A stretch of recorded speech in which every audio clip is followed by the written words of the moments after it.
I'm a high stress individual. I love making my life harder. I love overworking. I love overachieving. And you know what?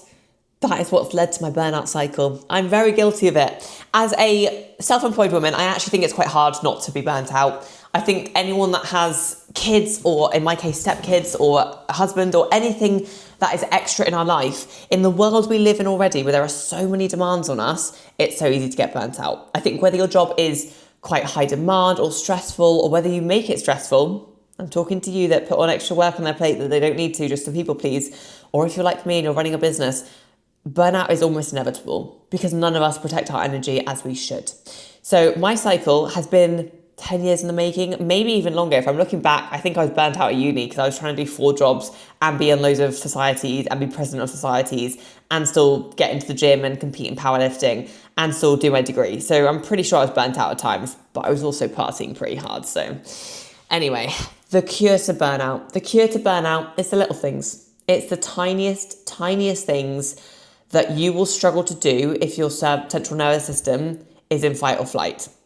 I've been in fight or flight for most of my life, as long as I can remember, because I've always believed in myself that I am only as worthy as what I achieve. I'm only as good as my A stars. I'm only as good as my degree. I'm only as good as how much money my business is earning or how many clients I have. I've always put my self-worth on those things. So my body and my brain has been in fight or flight for as long as I can remember, because that is all I see my self-worth as. So number one, the biggest thing is changing your self-worth. Now I see my self-worth as how nice of a human being I am. And that doesn't mean people pleasing. In fact, it means not people pleasing, but how nice of a human being I am. I know I'm a good person. I'm not perfect because nobody is, but I know I'm a good human being who genuinely cares and wants to make a difference.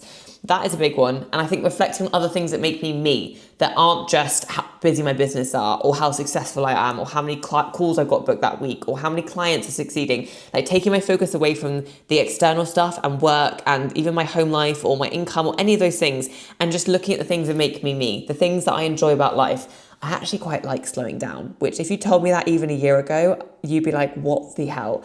I have always had the most insane diary, and I've always loved to tell people I'm busy. I've loved to say that I'm stressed. I've loved to say that I just don't have time to do things. And none of that was necessarily false, but it was me feeding into this narrative that I'm only successful if I'm busy. I'm only successful if my diary is absolutely rammed.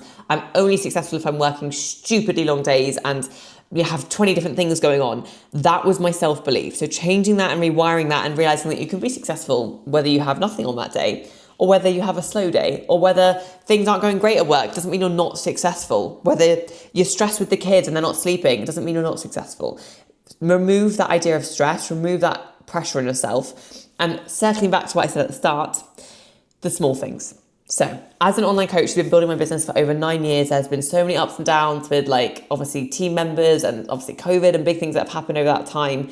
And obviously a lot of life lessons that come with building businesses. I'm obviously very pleased to say my business is in a great spot. I have a great team working for me. I love what I do. I serve busy mums and women all over the world, with a huge majority of my clients not even being in the UK anymore, which is incredible.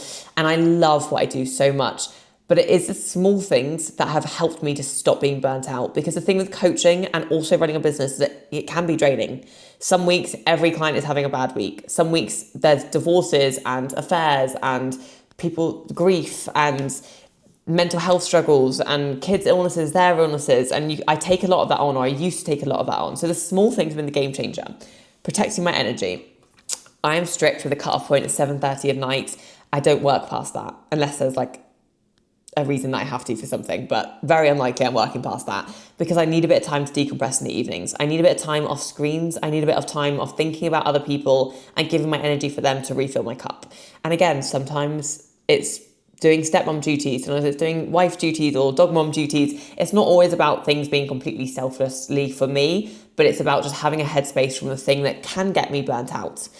And it is the small things. I love breath work. I've increased that in the last year and it's been incredible. There's a really good app which is free. I'm not sponsored, obviously, because it's free, called I Breathe on Apple. I think it's on everything else. And it is so good for a few seconds of deep breathing a day. It literally makes such a difference. I also try and wake up before everyone else. So I try and wake up before the world and before everyone needs me and before everyone's sending me emails and doing things, even if it's 10 minutes. and I give myself 10 minutes to lie on my acupuncture mat down there with my red light mask and my red light on, and I just do some deep breathing, or I do some hypnosis, or I do some mindfulness practice, whatever it is. I've got a 6-minute diary a day. This literally doesn't even take me 6 minutes. It probably takes me 1 minute. And I do this pretty much every day. None of this is to say this will be your burnout cure, but it is working out the smallest things that you can add in consistently that are for you, that take away you just seeing yourself as your outputs and start looking at yourself as a human being who has wonderful things going on in their life rather than just their achievements at work or getting the next job promotion or earning more money or having a bigger house. Like, taking it away and seeing and valuing things in your life that are more important is life-changing. And also learning to say no. The biggest thing that changed my burnout was the little things, but it was also learning to say no. It was learning to say, no, I actually do need a day off a week. Or no, I can't do that because that is going to mean I'm too stressed and I'm in fight or flight all day and I don't have a second to even eat lunch. No, I can't go and help you because right now I've got people in my life that are ill. I've got people that are going on. It's reflecting and saying the boundaries that you need to say yes or no to. And I have done a video previously on people pleasing, so go and give that a watch because that's in more depth. But breaking people pleasing, boundaries, saying no to more things, working out what the smallest little things I can do every single day to refill my cup and give me a few minutes, literally even just that, even a minute of just headspace for me in the busy days, in the days where I don't feel like I have time, in the days where I feel overwhelmed, have been the biggest game changer. And then obviously, like I said at the start, self-reflecting, appreciating that I'm more than my business. I'm more than how much money I have. I'm more than even just like my family and how they're doing. I'm more than any of these things, and appreciating that human beings are complex and complicated and we all have great things about us and things that we need to work on, and that's okay. But taking away the self-worth just from the external stuff is game changing. And if you struggle with burnout and you struggle with always feeling on and feeling like you're in just a never ending cycle, make sure you subscribe because it's something I'm going to talk more and more about on my channel. And I do 2 valuable videos every single week to get you fitter, stronger, leaner, meaner, more confident, no matter how time poor or busy you are.